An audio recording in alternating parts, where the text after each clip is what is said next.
Patel and welcome to my YouTube channel mathematics. आज के lecture में डिफरेंशिएशन का जो लास्ट टॉपिक है जो कि कंटिन्यूटी पे बेस करता है वो है Rolle's theorem and Lagrange's mean value theorem, जिसमें आज हम रोल्स थ्योरम के बारे में कुछ बेसिक इंफॉर्मेशन पढ़ेंगे और उसके कुछ सम्स मैं आज आपको करवाऊंगा। अब रोल्स थ्योरम एक्चुअली है क्या, तो सबसे पहले वो समझने के पहले हमें एक्चुअली डिफरेंशिएशन क्या है वो समझना जरूरी है। डिफरेंशिएशन क्या होता है और वो किस तरह से ग्राफ में हम उसको इंक्लूड कर सकते हैं, और ये समझना बेहद ही जरूरी है क्योंकि इसके ऊपर से JEE के लिए भी कुछ हमें क्वेश्चंस पूछे जाते हैं।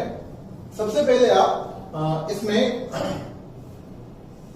सपोज कि ये ग्राफ कोई दिया हुआ है हमें x axis and y axis, उसमें कोई भी फंक्शन का रैंडमली हम कोई ग्राफ ले लेते हैं और ग्राफ जो होता है वो कंटिन्यूअस फंक्शन का ही हम ले सकते हैं, बिकॉज डिफरेंशिएबल फंक्शन तभी हो सकता है जब वो कंटिन्यूअस हो। ठीक है, सो ये फंक्शन कंटिन्यूअस है, मतलब कि यहां एक पॉइंट से स्टार्ट करता है दूसरे पॉइंट पे खत्म करता है, ये कंटिन्यूअस फंक्शन है। अब कंटिन्यूअस फंक्शन पे कोई भी पॉइंट पे कंटिन्यूअस फंक्शन पे कोई भी पॉइंट पे अगर हम एक टेंजेंट ड्रॉ करते हैं, यहां से हम एक टेंजेंट ड्रॉ करते हैं और ये जो टेंजेंट का स्लोप होता है that slope is the differentiation of that function at that point. समझ में आया? ये कर्व जो हमारे पास दिया हुआ है, ये जो कर्व है हमारे पास, ये कर्व के लिए उसका जो डिफरेंशिएशन होगा पर्टिकुलर पॉइंट पे, ये पॉइंट पे उसका जो डिफरेंशिएशन होगा वो डिफरेंशिएशन क्या होगा कि वो पॉइंट पे हम ये कर्व को एक टेंजेंट ड्रॉ करते हैं और ये टेंजेंट का जो स्लोप होगा that slope is the differentiation for this function, given function at this point. तो हम जो dy by dx फाइंड करते हैं वो क्या है? dy by dx is a general slope for this curve. अब वो dy by dx में x की हम कोई भी वैल्यू सब्स्टिट्यूट करेंगे तो वो पर्टिकुलर x की वैल्यू के लिए, जैसे कि ये x इक्वल टू a पे हमें उसका स्लोप मिलेगा, तो वो जो स्लोप होगा वही उसका डिफरेंशिएशन होगा, वो उसकी डिफरेंशिएशन की वैल्यू हो। सो इनडायरेक्टली डिफरेंशिएशन हमें कोई भी स्लोप का, कोई भी कर्व का स्लोप बताता है, वो पॉइंट पे उसके टेंजेंट का स्लोप बताता है, और यही चीज हमें एप्लीकेशन ऑफ डिफरेंशिएशन में पढ़नी। बट इसकी जरूरत थी हमें रोल्स थ्योरम के लिए। सो रोल्स थ्योरम एक्चुअली अभी हम स्टार्ट करते हैं। रोल्स थ्योरम क्या होता है?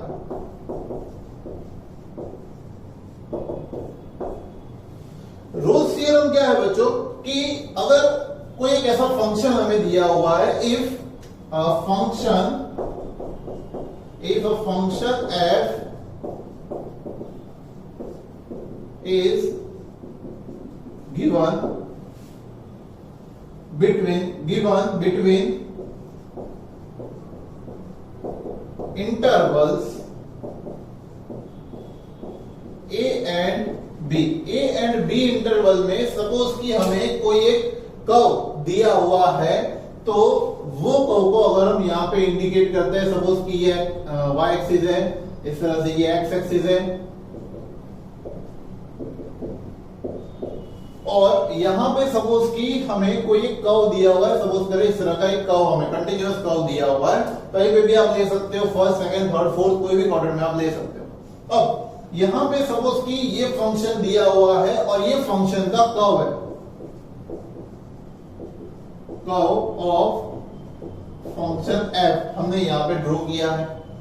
तो रोल्स थ्योरम वही फंक्शन को अप्लाई हम कर सकते हैं जो कि कंटिन्यूअस हो, बट कहां पे? Between the interval a and b। हम यहां पे कोई भी एक वैल्यूज हम लेंगे a and b। So necessary इसकी कंडीशन जो है वो फर्स्ट कंडीशन क्या है? f is continuous between a to b close interval, continuous between a to b close interval, मतलब कि ये कंटिन्यूअस होना चाहिए। कंटिन्यूटी आपको सबसे पहले इसकी चेक करनी पड़ेगी। सेकंड थिंग क्या है, f is differentiable, f is differentiable between open interval a b. क्योंकि ये ओपन इंटरवल क्यों हम ले सकते हैं, क्लोज इंटरवल क्यों नहीं ले सकते?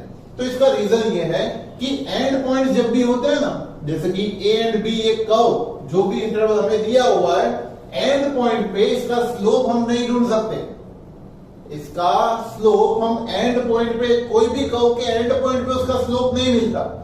एंड पॉइंट के अलावा जितने भी नंबर ऑफ पॉइंट्स होते हैं उन सब पे उसका स्लोप मिल सकता है एक्सेप्ट द एंड पॉइंट्स। तो इसलिए इसमें क्लोज इंटरवल नहीं लिया हुआ। डिफरेंशिएबिलिटी आप एक्सेप्ट एंड पॉइंट्स ही आप ढूंढ सकते हो, इसलिए ओपन इंटरवल में डिफरेंशिएबिलिटी चेक करनी है। और थर्ड इसकी नेसेसरी कंडीशन ये है कि f of a equal to f of b होना चाहिए। एफ ऑफ ए मतलब कि यहां पे सपोज कि ये फंक्शन की वैल्यू हम चेक करते हैं तो ये दोनों फंक्शन की वैल्यू सेम होनी चाहिए, f of a equal to f of B.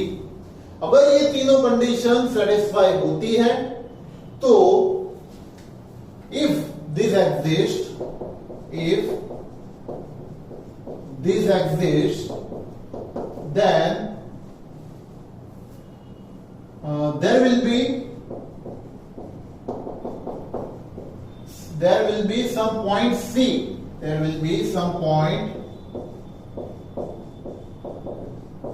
C which is belongs to AB।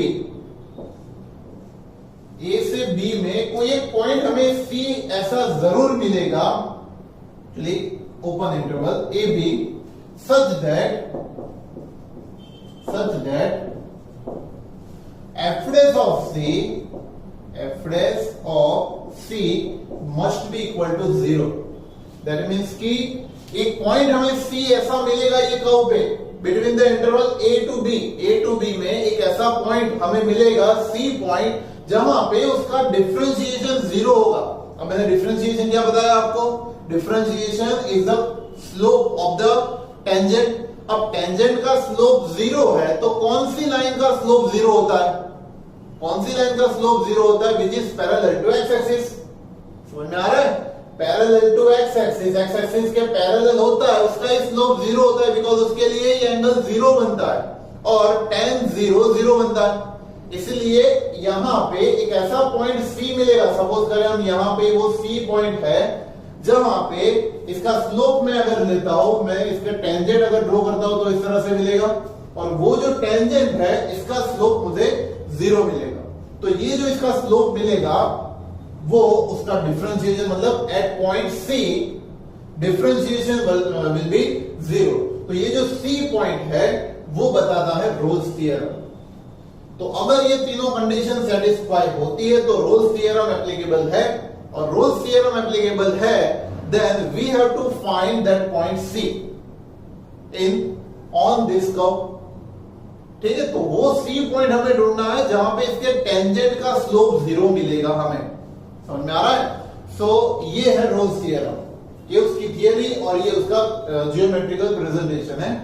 अब जनरली अगर देखने जाए तो ये आपको समझना क्यों जरूरी है। मैं डायरेक्ट इसके सम चालू करता, नो डाउट मैं इसको अच्छे से आप समझ पाते इसके सम, बट ये समझना इसलिए जरूरी है बिकॉज रोल्स थ्योरम किस लिए अप्लाई किया है, क्यों इसकी जरूरत है, वो आपको यहां में पता चलेगा।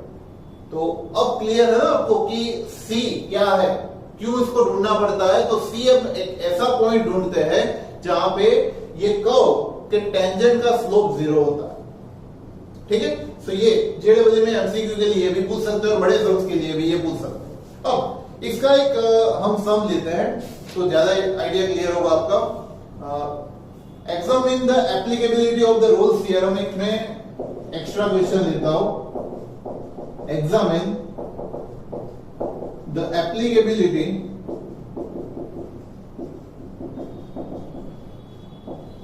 of Rolle's theorem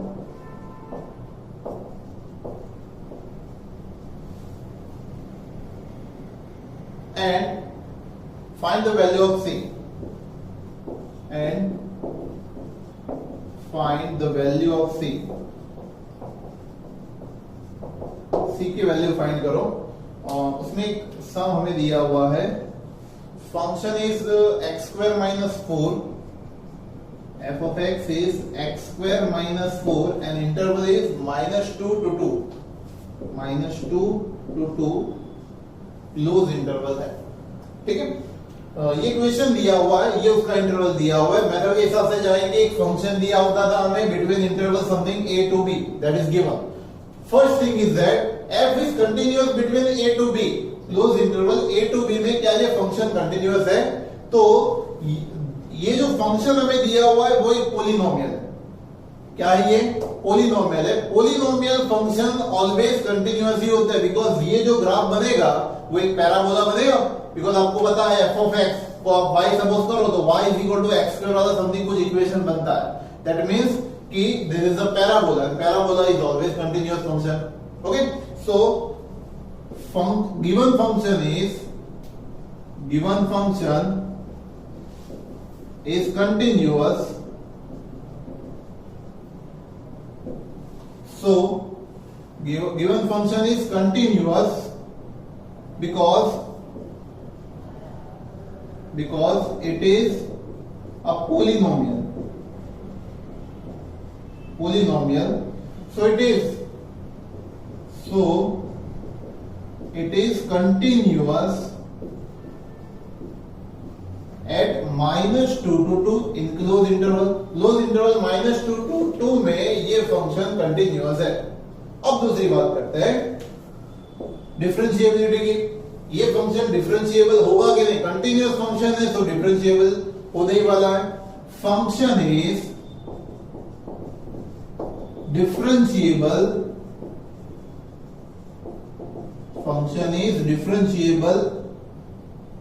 at -2 to 2 in open interval। और third condition f of a equal to f of b। हम चेक करें f of -2 का square -4, it is 4 - 4 0। Second thing is f of 2, so 2 का square -4, that is also 4 - 4 0। that means f of -2 equals to f of 2, f of -2 equal to f of 2। Third condition भी satisfy हो रही है। What? f of जो उसकी extreme a and b की values दी हुई है वहां पे फंक्शन इक्वल डिराइव हो रहा है। That's why so Rolle's theorem is applicable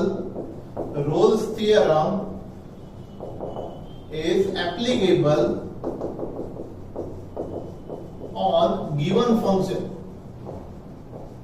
function पे Rolle's theorem एप्लीकेबल होगा। अब अगर ये एप्लीकेबल है तो हमें c की वैल्यू फाइंड करनी है। दैट्स व्हाई हम ऐसा ले सकते हैं, so there exist some c belongs to -2 to 2 such that f dash of c equal to 0। now f dash of c, what is the differentiation of given function?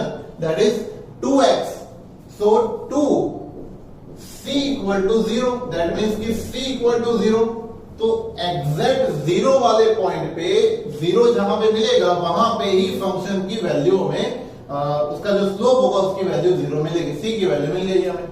सो इस तरह से हम चेक कर सकते हैं। एक और फंक्शन लेते हैं इसमें, सेकंड, इसमें दिया हुआ है function x square minus 5x plus 4, x square minus 5x plus 4 and interval is 1 to 4, is 1 to 4 close interval. अब ये सारी चीजें वैसे कंटिन्यूअस लिखते हैं। Given function is also polynomial and it is continuous at 1 to 4। Second thing differentiable भी होगा 1 to 4 open interval में। जगह की कमी की वजह से अब ये सारी चीजें अपने आप देख सकते हो। थर्ड, ये जो है 1 पे आप वैल्यू चेक करो, तो 1 पे वैल्यू चेक हम करें तो f ऑफ 1 इक्वल टू 1 का स्क्वायर माइनस 5 इंटू 1 प्लस 4, ये 1 माइनस 5 प्लस 4 दैट इज 0। और f ऑफ 4 की बात करें तो 4 का square minus 5 into 4 plus 4, 16 minus 20 plus 4 that is also 0। ये दोनों इक्वल मिल रहे हैं, सो इक्वल है। Rolle's theorem is applicable on this function and अगर रोज थ्योरम एप्लीकेबल होता है तो हम यहां पे इसका f' ऑफ x ढूंढेंगे जो कि होगा 2x माइनस 5 और हमें लेना पड़ेगा f' of c equal to 0, मतलब कि x जहां जहां मिल रहा है वहां पे c ले लो, तो ये होगा 2c minus 5 equal to 0 and c is equal to 5.2। So ऐसा जरूरी नहीं है कि हर बार 0 ही आंसर मिलेगा, कोई इस तरह का भी आंसर मिल सकता है। That is dependent on value of differentiation of x, और जहां पर हमें x मिलता है वहां पे c लेके c की वैल्यू फाइंड करनी है, दैट इज रोल्स थ्योरम। ठीक है, बट नेसेसरी कंडीशन ये 3 है जो एप्लीकेबल होगी तो ही रोल्स थ्योरम एप्लीकेबल हो पाएगा। ठीक है, कंटेंट इसका समझना बेहद ही जरूरी है और बहुत ही डीप मैंने इसको समझाया है। अगर कोई भी प्रॉब्लम है तो मुझे कमेंट बॉक्स में कमेंट करें, वीडियो पोस्ट करके इसको नोट डाउन कर लीजिए।